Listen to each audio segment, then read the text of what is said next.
Good evening बच्चों।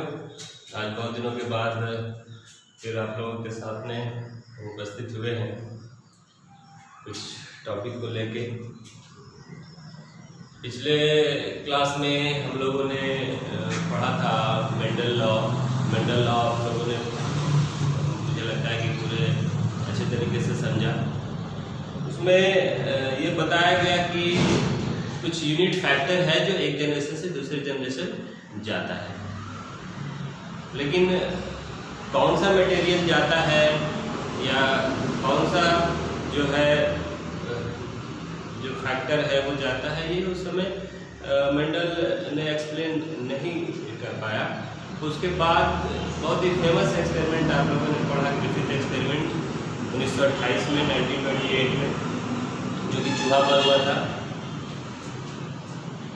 उसमें ये बताया गया ग्रिफिथ एक्सपेरिमेंट में कि एक ट्रांसफॉर्मिंग प्रिंसिपल है जो एक जनरेशन से दूसरी जनरेशन जाता है।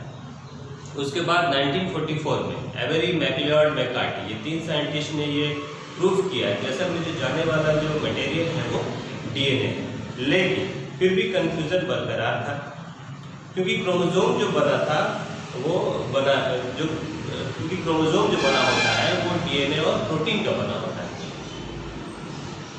आप लोगों ने न्यूक्लियोसोम मॉडल में पढ़ा था कि खास तरह का प्रोटीन, हिस्टोन प्रोटीन, जिससे कि हिस्टोन प्रोटीन और डीएनए मिलके जो है जो क्रोमोसोम बनाता है।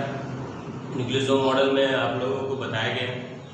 तो चूंकि ये प्रोटीन एक अलग तरह का प्रोटीन था, तो ये कहा जा सकता था कि उस समय की हो सकता है कि जेनेटिक मटेरियल ये हो। उसके तब फिर एक बहुत ही फेमस एक्सपेरिमेंट जो आप लोगों को पिछले क्लास में बता दिया गया था, हर्शे चेज एक्सपेरिमेंट, है ना, जो कि बैक्टीरियोफाज पे हुआ था। उसमें ये प्रूफ किया गया कि जेनेटिक मटेरियल जो है वो डीएनए है, न कि प्रोटीन। ये पूरी तरह से उस समय क्लियर हो गया। उसके बाद फिर आपने बहुत ही फेमस एक्सपेरिमेंट डीएनए रेप्लिकेशन पर, सेमी कंजर्वेटिव रेप्लिकेशन पर एक्सपेरिमेंट जो देखा, मेसेल्सन एंड स्टाहल एक्सपेरिमेंट, वो भी काफ़ी फेमस एक्सपेरिमेंट था। सेमी कंजर्वेटिव रेप्लिकेशन क्या है? सेमी कंजर्वेटिव रेप्लिकेशन में बताया गया कि जब डीएनए रेप्लिकेट करता है, यानी एक जनरेशन से दूसरे जनरेशन जाता है, तो एक ओल्ड स्ट्रैंड और एक न्यू स्ट्रैंड का सिंथेसिस होता है, यानी कि एक पेरेंट स्ट्रैंड का और एक न्यू स्ट्रैंड का सिंथेसिस होता है। ये बताया गया मेसेल्सन एंड स्टाहल एक्सपेरिमेंट। फिर उसके बाद न्यूक्लियोसोम मॉडल बताया गया। उसमें बताया गया कि how a long DNA arrange in a single small nucleus, मतलब डीएनए तो काफी लंबा होता है, थ्रेड लाइक स्ट्रक्चर, तो वो एक छोटे से न्यूक्लियस में कैसे अरेंज होता है वो आपको न्यूक्लियोसोम मॉडल में बताया गया। उसमें कई तरह का हिस्टोन प्रोटीन बताया गया, H1, H2A, H2B, H3 and H4, वो किस तरह से अरेंज हो रहा है ना, क्रोमोसोम का रूप लेता है वो। तो ये सारा चीज पिछले क्लास में बताया गया था।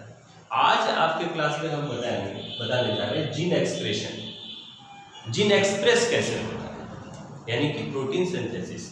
आप ये जानते हैं कि मान लीजिए कि कोई न्यूक्लियस है, कोई सेल में न्यूक्लियस होता है, न्यूक्लियस के अंदर डीएनए, और जो भी हमारे बॉडी का एक्टिविटी है, जैसे कि मान लीजिए डाइजेस्टिव एंजाइम बनाना है, हम खाना खाते हैं, डाइजेस्टिव एंजाइम हमारे सेल में पैंक्रियाज जो है वो सिंथेसाइज करता है, डाइजेस्टिव एंजाइम है, या जो डाइजेस्टिव सिस्टम का अलग अलग जो पार्ट है वो अलग अलग एंजाइम को सिक्रेट करता है। तो वो एंजाइम सिक्रेट होता कैसे है? तो उसमें ये सिंपल प्रोसेस है कि ये डीएनए जो है वो एक्सप्रेस होता है, डीएनए से आरएनए बनता है, आरएनए से प्रोटीन बनता है। तो सबसे पहले FHC क्रिक ने central dogma of molecular biology का कंसेप्ट दिया। Central dogma of molecular biology क्या है? Central dogma of molecular biology कहते हैं कि डीएनए से आरएनए बनने के प्रोसेस को और आरएनए से फिर प्रोटीन बनने के प्रोसेस को, यानी डीएनए टू आरएनए, इसको कहा गया ट्रांसक्रिप्शन, आरएनए से प्रोटीन, इसको कहा गया ट्रांसलेशन। यानी कि प्रोटीन सिंथेसिस जो है वो दो स्टेप में पूरा होता है, ट्रांसक्रिप्शन और ट्रांसलेशन। यहाँ पे दिखाया गया है डीएनए रेप्लिकेशन। डीएनए से डीएनए का कॉपी बनने के प्रोसेस को क्या कहते हैं? डीएनए रेप्लिकेशन कहते हैं। डीएनए से आरएनए बनने की प्रक्रिया को क्या कहते हैं? ट्रांसक्रिप्शन कहते हैं। आरएनए से प्रोटीन बनने की प्रक्रिया को ट्रांसलेशन कहते हैं। और इस पूरे प्रोसेस को ये वन वे ट्रांसमिशन, ये वन वे जो ये फ्लो हो रहा है डीएनए से आरएनए, आरएनए से प्रोटीन, इसी को कहा गया central dogma of molecular biology. हालांकि ये पुराना कंसेप्ट था, बाद में फिर ये रिवर्स ट्रांसक्रिप्टेज का कंसेप्ट आया, एक एंजाइम है जो कि आरएनए से डीएनए का सिंथेसिस हो जाता है। तो ये central dogma of molecular biology कहा जाता है डीएनए से आरएनए बनने की प्रक्रिया को, आरएनए से प्रोटीन बनने की प्रक्रिया को। अब हम लोग आज के क्लास में हम लोग देखेंगे ट्रांसक्रिप्शन इन प्रोकैरियोट्स, यानी प्रोकैरियोटिक सेल में ट्रांसक्रिप्शन कैसे होता है। अब इस पूरे प्रक्रिया को समझने के लिए हम लोग स्टेप वाइज समझेंगे। सबसे पहले ट्रांसक्रिप्शन है क्या, इसको समझेंगे। ट्रांसक्रिप्शन क्या है? Transcription generates a single stranded RNA. Transcription के प्रोसेस में पूरी प्रक्रिया में क्या होता है कि सिंगल स्ट्रैंडेड आरएनए का सिंथेसिस होता है ना। ये सिंगल स्ट्रैंडेड आरएनए जो है ये आइडेंटिकल होता है डीएनए स्ट्रैंड के, जैसे कि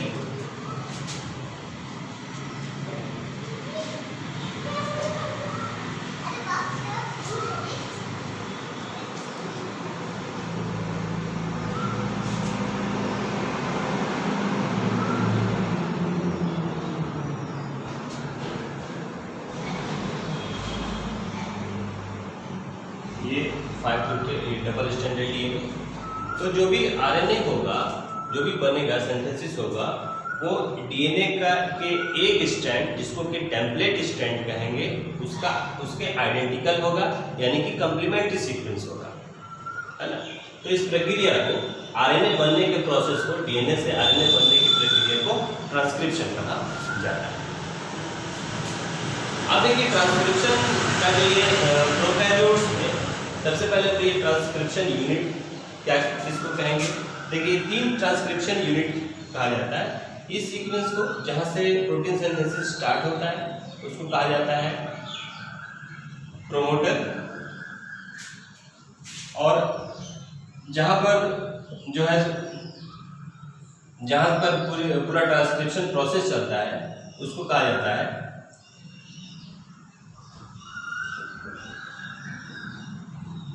स्ट्रक्चरल जीन, और जहां पर प्रोटीन सिंथेसिस लास्ट करता है उस सीक्वेंस को कहा जाता है टर्मिनेटर। तो ये 3 ट्रांसक्रिप्शन यूनिट कहलाता है, ट्रांसक्रिप्शन यूनिट कहेंगे। कौन कौन सा? प्रोमोटर, स्ट्रक्चरल जीन और टर्मिनेटर। प्रमोटर सीक्वेंस किसको कहेंगे? जहां से प्रोटीन सिंथेसिस स्टार्ट होगा।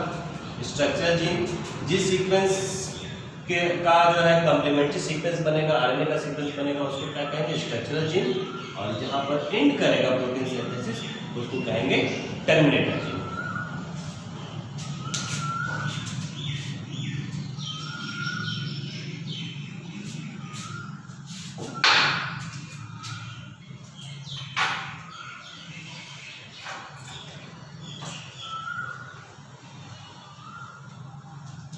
अब देखिए ट्रांसक्रिप्शन जो है वो किसकी मदद से पूरा होता है। अभी इसके पहले वाले क्लास में डीएनए रेप्लिकेशन में देखे कि डीएनए से डीएनए का कॉपी बनाने में 5 एंजाइम जो है वो रिस्पॉन्सिबल था। उसमें से एक जो मेन रेप्लिकेटिंग एंजाइम था वो डीएनए पॉलीमरेज था। उसी तरह से डीएनए से आरएनए का जो बनने का प्रक्रिया है उसमें आरएनए पॉलीमरेज एंजाइम जो है वो रिस्पॉन्सिबल होता है। लेकिन यहाँ पे कुछ जो है वो बात है, जैसे कि आरएनए पॉलीमरेज प्रोकैरियोट्स में एक ही टाइप का होता है, लेकिन यही यूकैरियोट्स में आरएनए पॉलीमरेज 3 टाइप का होता है और वो अलग अलग काम को अंजाम देता है। जैसे कि आरएनए पॉलीमरेज 1 ये करता है synthesis of RNA. RNA pol 2 ये सिंथेसिस करता है एमआरएनए, और आरएनए पॉल 3 ये सिंथेसिस करता है tRNA, यानी कि ये यूकैरियोटिक ऑर्गेनिज्म में आरएनए पॉलीमरेज 3 टाइप का होता है, लेकिन प्रोकैरियोटिक ऑर्गेनिज्म में आरएनए पॉलीमरेज जो है वो सिंगल टाइप का होता है, एक ही टाइप का होता है आरएनए पॉलीमरेज। अब ये सिंथेसिस स्टार्ट कैसे होता है, यहाँ तक मुझे लगता है कि आप लोग अच्छी तरीके से समझ गए होंगे। अब हम लोग देखेंगे प्रोकैरियोट्स में, यूकैरियोट्स का जो प्रोटीन ट्रांसक्रिप्शन है वो अगले क्लास में हम लोग देखेंगे। आज की क्लास में सिर्फ ट्रांसक्रिप्शन प्रोकैरियोट्स में कैसे होता है उसको हम लोग समझने का कोशिश करेंगे।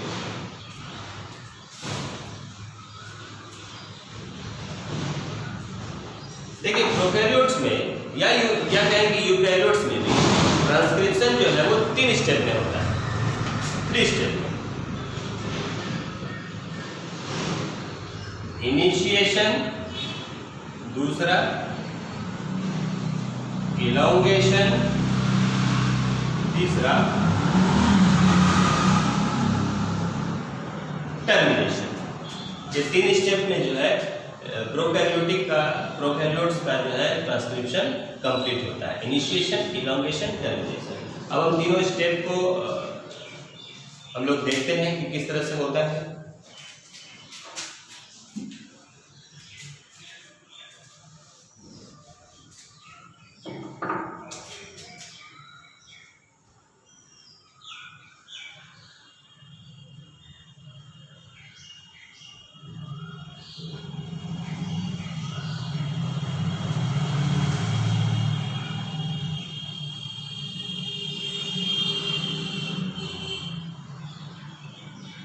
ये 5 and 3 ये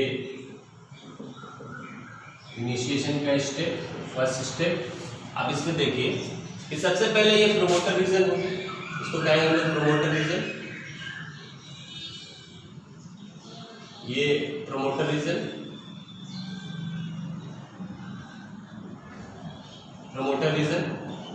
ये प्रोमोटर रीजन में आरएनए पॉलीमरेज एंजाइम है वो बाइंड करेगा, लेकिन ये आरएनए पॉलीमरेज जो है वो ऐसे ही बाइंड नहीं करेगा, क्योंकि सबसे पहले प्रोमोटर रीजन कौन है, डीएनए चूंकि तो बहुत लंबा है, अब उसमें से कौन सा डीएनए का टुकड़ा में प्रोटीन सिंथेसिस होना है, यानी कि उसका प्रोमोटर सीक्वेंस कौन है, इसको पहचानने का काम करेगा आरएनए पॉलीमरेज का सिग्मा सब यूनिट। ये आरएनए पॉलीमरेज और उसका ये सिग्मा सब यूनिट, ये सिग्मा सब यूनिट सबसे पहले प्रोमोटर रीजन को पहचानेगा, सबसे पहले पहचानने का काम करेगा और तब जाके जो है आरएनए पॉलीमरेज जो है यहाँ पे बाइंड करेगा। तो ये इनिशिएशन का प्रोसेस कंप्लीट हुआ। दूसरा इलॉन्गेशन, इलॉन्गेशन में क्या होगा, ये डीएनए सीक्वेंस खुल जाएगा,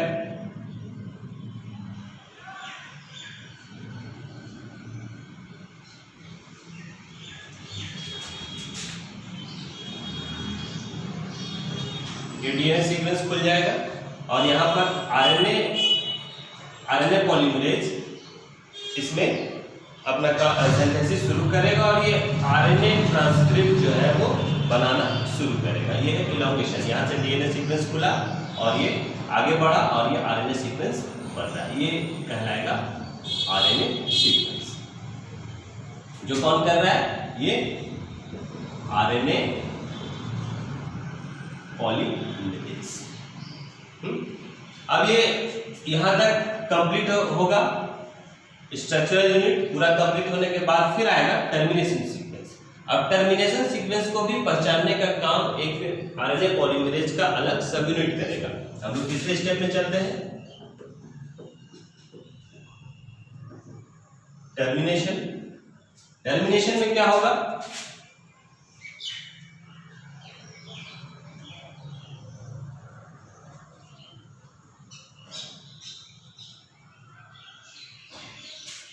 ये आरएनए पॉलीमरेज ये बन गया, सॉरी ये आरएनए ट्रांसक्रिप्ट बन के तैयार है और ये आ गया टर्मिनेशन सीक्वेंस। अब ये टर्मिनेशन सीक्वेंस को पहचानने का काम कौन करेगा, टर्मिनेटर सीक्वेंस। ये करेगा रो सब यूनिट।